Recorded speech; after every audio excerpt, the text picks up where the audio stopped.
सभी साथियों को नमस्कार। टारगेट विश चैनल पे आप सभी का स्वागत है। जैसा कि आप सभी लोग जानते हैं कि आगामी लेखपाल परीक्षा की दृष्टिकोण से लेखपाल परीक्षा 2022 के दृष्टिकोण को रखते हुए कुछ विशेष महत्वपूर्ण प्रश्नों का संग्रह इस समय आप लोगों के स्क्रीन पे चल रहा है, जो आपके परीक्षा में काफ़ी मददगार साबित होने वाला है। सो गाइस, आप लोग चलें, रिवीजन करें, प्रैक्टिस करें। दोस्तों, प्रैक्टिस से ही सफलता तक पहुंचा जा सकता है। जितने आप प्रयास करोगे, जितने प्रैक्टिस करोगे, उतने ही आप हीरे की तरह चमक जाएंगे। तो चलते हैं साथियों। मेरा आज का फर्स्ट क्वेश्चन है, और सभी कुछ प्रतीक्षा कर सकता है किंतु कृषि नहीं। यह कथन किसका है साथियों? हूबहू आपके परीक्षा में इसी प्रकार से अगर क्वेश्चन आ जाते हैं तो और 4 विकल्प आपको दिए जाते हैं। आप क्या करेंगे? अगर आपको आता नहीं है क्वेश्चन, आपका सटीक जवाब अगर आप नहीं जानते हैं, तो आप डेफिनेटली प्रश्न गलत कराएंगे परीक्षा में। तो आप लोगों को गलत नहीं करना है, आप लोगों को सही करना है, सही का ही नंबर मिलता है। ये है पंडित जवाहरलाल नेहरू, बी है जगजीवन राम, सी है सिकंदर बख्त, डी है लाल बहादुर शास्त्री। तो दोस्तों, इसका राइट आंसर होगा पंडित जवाहरलाल नेहरू। ये राइट आंसर दोस्तों। आप लोगों को बताना चाहूँगा, और सभी कुछ प्रतीक्षा कर सकता है किंतु कृषि नहीं। यह बात भारत के समाजवादी विचारधारा के पोषक प्रथम प्रधानमंत्री पंडित जवाहरलाल नेहरू ने कही थी। आज़ादी के बाद प्रथम पंचवर्षीय योजना 1951 से 56, जो कि हैरोल्ड डोमर मॉडल पर आधारित थी। किसकी? Harold Domar model. Harold Domar model.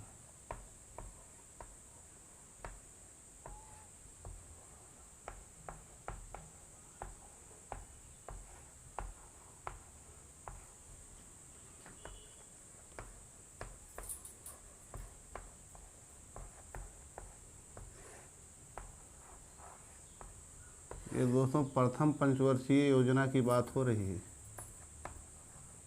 प्रथम पंचवर्षीय योजना।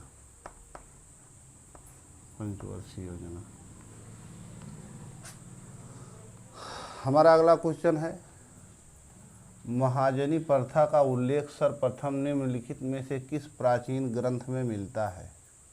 ये है शतपथ ब्राह्मण, बी है उपनिषद, सी है रामायण, और डी है साथियों महाभारत। आपको बताना है महाजनी प्रथा का उल्लेख सर्वप्रथम किस ग्रंथ में मिलता है दोस्तों। तो आपको मैं बताना चाहूँगा, इसका राइट आंसर उपनिषद होगा दोस्तों। बी इज ये राइट आंसर। दोस्तों, भारत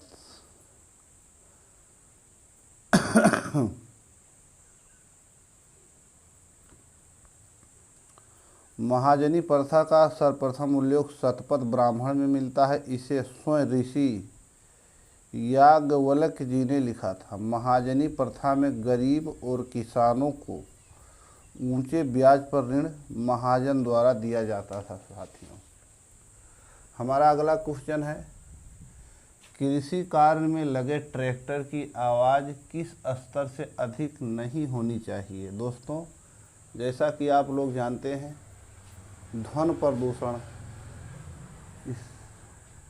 होता है।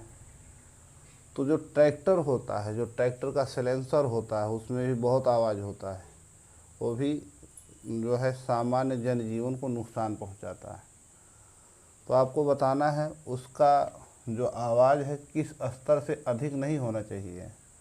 ये है 90 dB, बी है 100 dB, सी है 120 dB, डी है 150 dB। दोस्तों, आप लेखपाल का एग्ज़ाम देने जा रहे हैं, तो आप मान के चलिए कि उसमें इस तरह के प्रश्नों की भरमार हो सकती है। ऐसे क्वेश्चन आपसे पूछे जा सकते हैं, तो आप लोगों को बताना है साथियों। तो इसका राइट आंसर होगा ये राइट आंसर 90 dB। दोस्तों, कृषि कार्य में लगे ट्रैक्टर की आवाज़ का स्तर 90 डेसिबल से अधिक नहीं होना चाहिए। डीबी मतलब डेसिबल। इससे अधिक आवाज़ होने पर ध्वनि प्रदूषण का खतरा होता है। डेसिबल ध्वनि की तीव्रता मापने की इकाई है दोस्तों। क्या? जो डेसिबल है, डेसिबल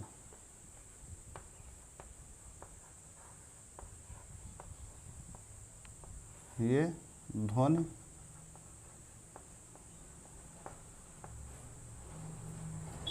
नापने की इकाई है।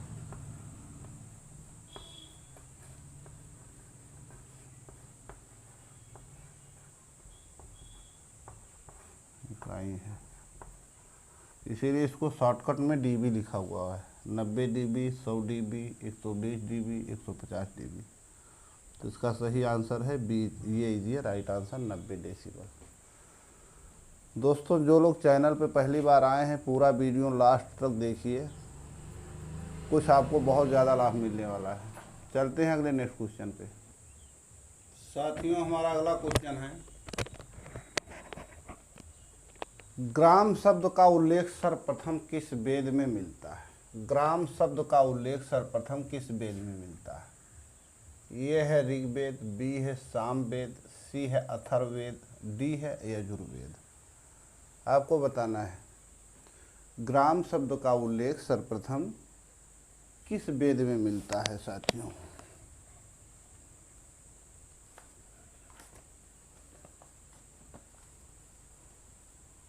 ग्राम शब्द का उल्लेख ऋग्वेद में 13 बार मिलता है दोस्तों। ऋग्वेद में कितने बार मिलता है? 13 बार। 13 बार।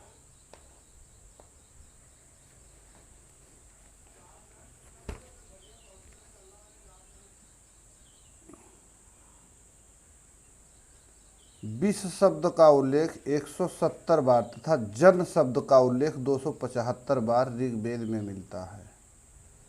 आर्यों की प्रशासनिक इकाई 5 भागों में बटी थी, एक कुल, ग्राम, विश्व, जन और राष्ट्र के। दोस्तों, हमारा अगला क्वेश्चन है, भारत की वर्तमान में औसत फसल चक्र सघनता कितनी है?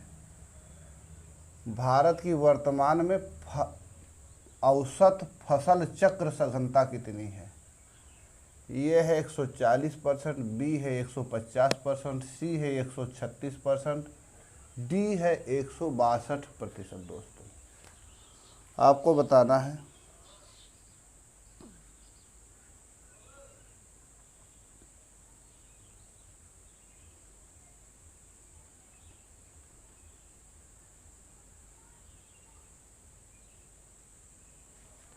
तो दोस्तों, भारत की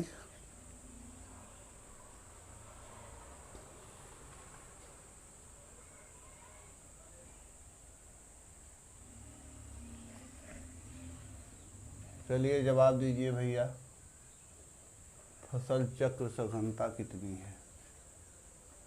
औसत फसल चक्र।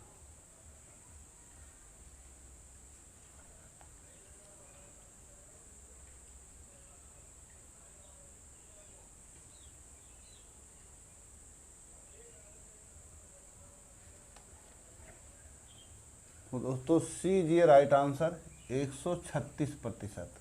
कितना? 136%।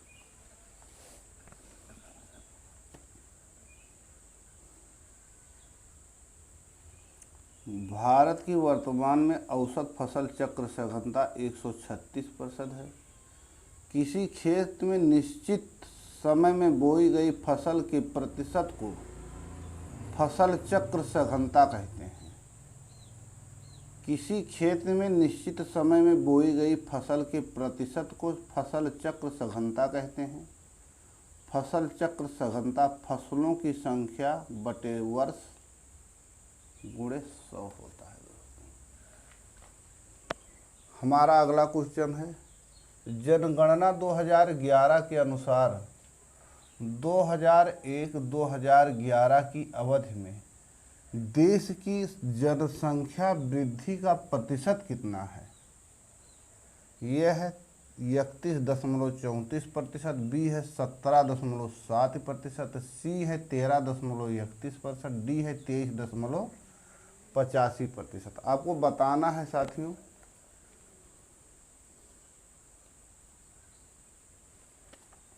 तो दोस्तों बी ये राइट आंसर 17.70% है दोस्तों।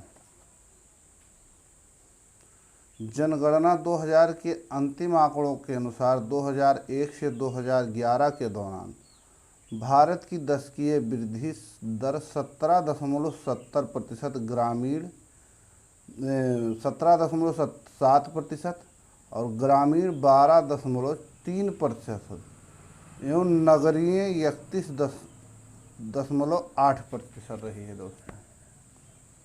हमारा अगला क्वेश्चन है, भारत में पंचायती राज व्यवस्था का शिल्पी किसे कहा जाता है?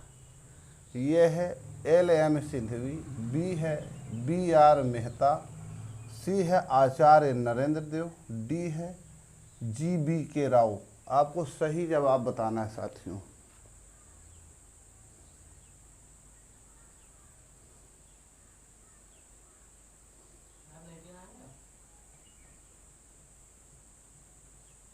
चलिए जवाब दीजिए आप लोग।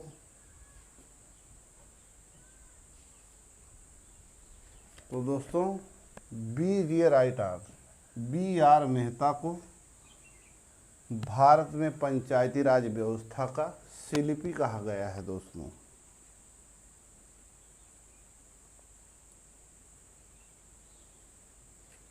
चलते हैं साथियों अगले नेक्स्ट क्वेश्चन पे। साथियों हमारा अगला क्वेश्चन है, भारत के किस राज्य में सबसे बड़ी अंतर्देशीय लवणीय आर्द्र भूमि है? ये है राजस्थान, बी है गुजरात, सी है मध्य प्रदेश, डी है हरियाणा। आपको बताना है भारत के किस राज्य में सबसे बड़ी अंतर्देशीय लवणीय आर्द्र भूमि है दोस्तों।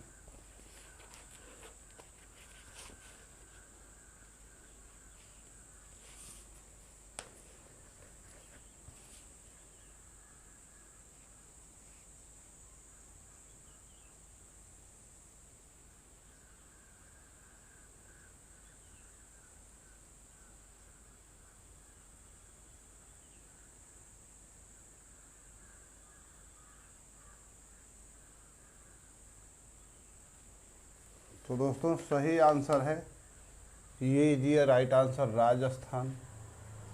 अगला क्वेश्चन है, वो नदी कौन सी है जिसका उद्गम भारत में नहीं है? ये है सतलज, बी है रावी, सी है चिनाब, डी है ब्यास नदी। आपको बताना है साथियों।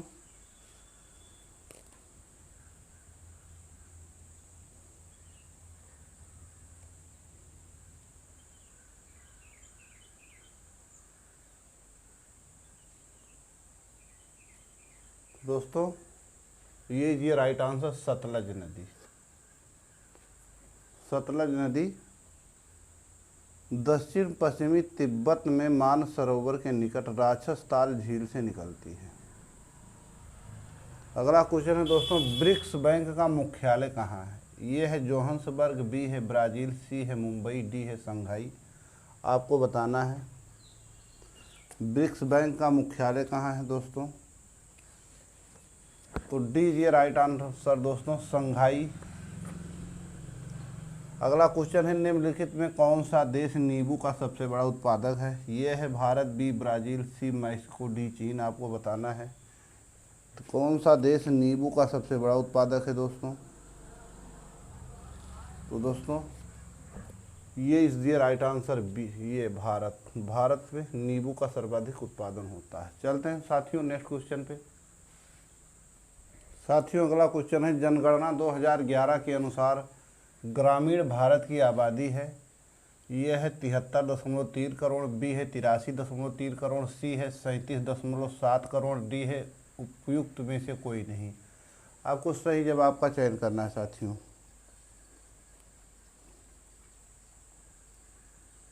चलिए बताइए।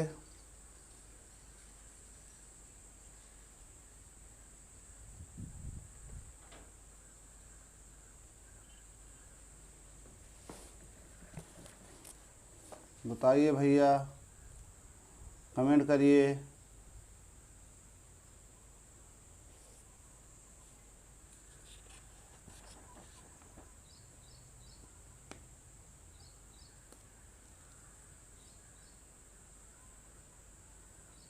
सही जवाब का चयन करें।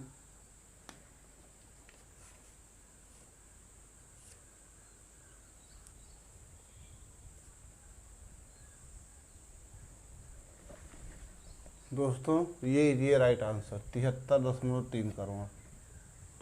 अगला क्वेश्चन है, अधिया और बटाई शब्दों का प्रयोग किस अभिप्राय से किया जाता है? ये है ग्रामीणीकरण, बी है फसल की साझेदारी, सी है कृषि कार्य के ठेके का समझौता, डी है बी और सी दोनों। आपको बताना है दोस्तों। सही जवाब बताइए।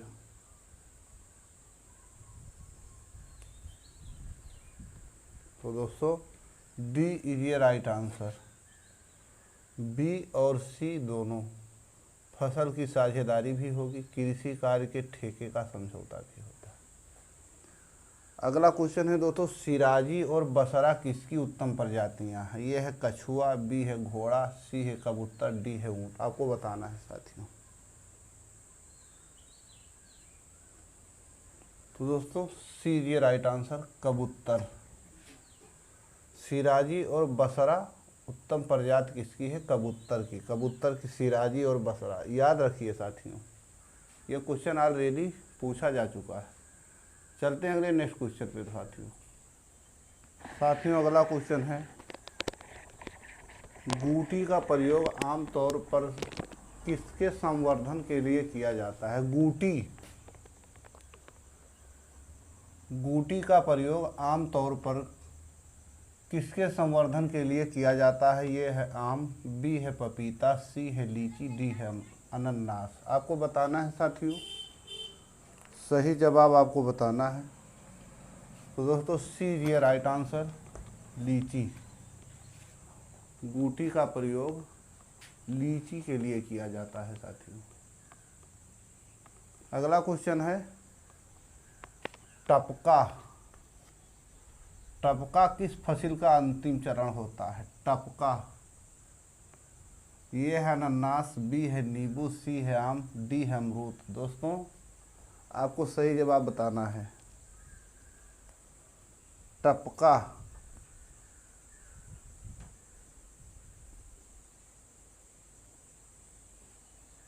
चलिए बताइए भैया।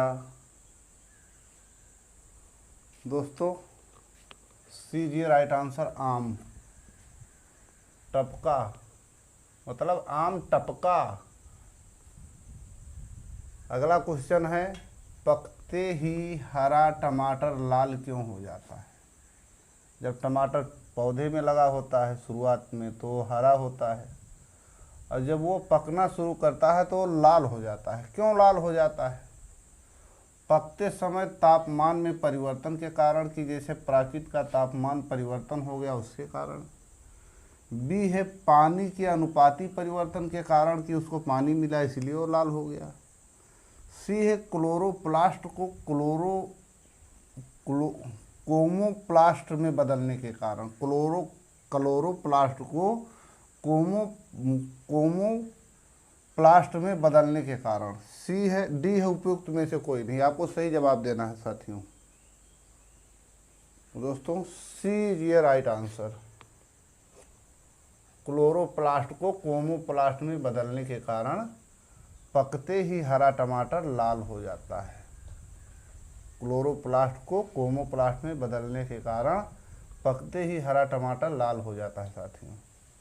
चलते हैं नेक्स्ट क्वेश्चन पे। जो लोग चैनल पे पहली बार आए हैं वो चैनल लाइक शेयर सब्सक्राइब जरूर करें साथियों हमारा अगला क्वेश्चन है, ग्रामीण भारत में प्रत्येक वर्ष कितने प्रतिशत टीवी सेटों की बिक्री होती है? यह है 50%, बी है 40%, सी है 44%, डी है कोई नहीं। सवाल थोड़ा सा उल्टा है साथियों, लेकिन इसी प्रकार से क्वेश्चन पूछे जाते हैं जो लोग कंफ्यूज हो जाते हैं दोस्तों। तो ग्रामीण भारत में प्रत्येक वर्ष कितने % टीबी सेटों की बिक्री होती है? तो साथियों 44%। ये 2015 लेखपाल परीक्षा में क्वेश्चन पूछा जा चुका है। इस सवाल का सही जवाब देकर लोग लेखपाल बन चुके हैं। अब आपको बनने की बारी है। अगर आप भी सही जवाब देंगे तो आप भी लेखपाल डेफिनेटली बन जाएंगे। अगला क्वेश्चन है, भारत में सर्वाधिक और सबसे महत्वपूर्ण मिट्टी समूह कौन सा है? यह है लेटेराइट मिट्टी, बी है काली मिट्टी, सी है जलोढ़ मिट्टी, डी है लाल मिट्टी। आपको सही जवाब देना है। सबसे महत्वपूर्ण मिट्टी समूह कौन सा है? तो सी इज राइट आंसर दोस्तों, जलोढ़ मिट्टी। जो लोग इसका सही जवाब दे चुके हैं वो लेखपाल बन चुके हैं, उसमें कोई दो राय नहीं। अब आपको बनने की बारी है। साथियों, चैनल पे पहली बार आए हैं तो वीडियो को लाइक करें, चैनल को सब्सक्राइब करें। लाल रेड कलर में सब्सक्राइब लिखा होता है और बेल आइकन का बटन दबाएं, जिससे जितने भी वीडियो डालें सबसे पहले नोटिफिकेशन आपको पहुंचे और आपको ज़्यादा से ज़्यादा लाभ मिल सके। साथियों, चलते हैं अगले नेक्स्ट क्वेश्चन पे। चलिए साथियों, आपको बताना है हरित क्रांति का लाभकारी वरदान किन विशेष फसलों के लिए है? ये है गेहूं और चावल, बी है गन्ना और चाय, सी है दलहन और तिलहन, डी है जूट और कपास। आपको सही जवाब बताना है साथियों।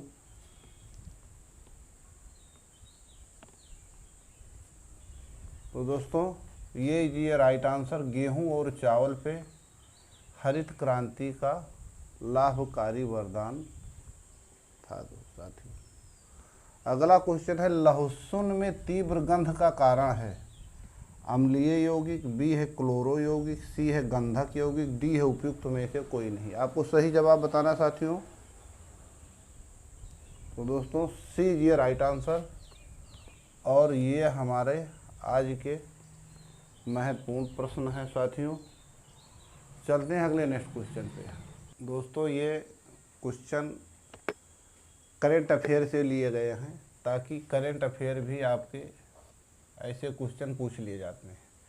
किस राज्य सरकार द्वारा मुख्यमंत्री ग्राम परिवहन योजना शुरू की गई है? दोस्तों योजना शुरू की गई है। ये उत्तर प्रदेश, बी बिहार, सी मध्य प्रदेश, डी राजस्थान। दोस्तों बी ये राइट आंसर, बिहार में। दोस्तों अगला क्वेश्चन है, मॉडर्न इंडिया पुस्तक किसके द्वारा लिखी गई है? ये है रोमिला थापर, बी है नारायण स्वामी, सी है पूनम दलाल दहिया, डी है चेतन भगत। आपको बताना सही आंसर क्या है। मॉडर्न इंडिया किसके द्वारा लिखी गई है? दोस्तों सी ये राइट आंसर, पूनम दलाल दहिया के द्वारा मॉडर्न इंडिया पुस्तक लिखी गई है साथियों। चलते हैं अगले नेक्स्ट क्वेश्चन पे। आना है, ग्लोबल ड्रग पॉलिसी इंडेक्स 2021 में भारत ने कौन सा स्थान प्राप्त किया है? ये है 15वां, बी है 16वां, सी है 17वां, डी है 18वां। आपको बताना है ग्लोबल ड्रग पॉलिसी इंडेक्स में भारत का कौन सा स्थान है?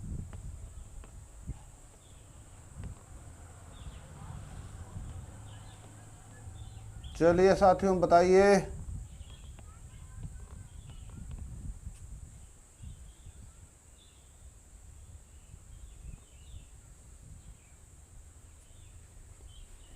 दोस्तों डी ये राइट आंसर, 18वां स्थान।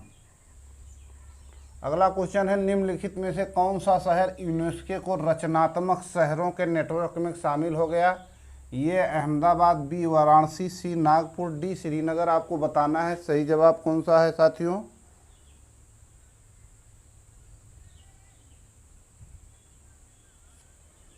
तो दोस्तों डी ये राइट आंसर, श्रीनगर। दोस्तों ये रहे हमारे आज के टॉप 25 क्वेश्चंस।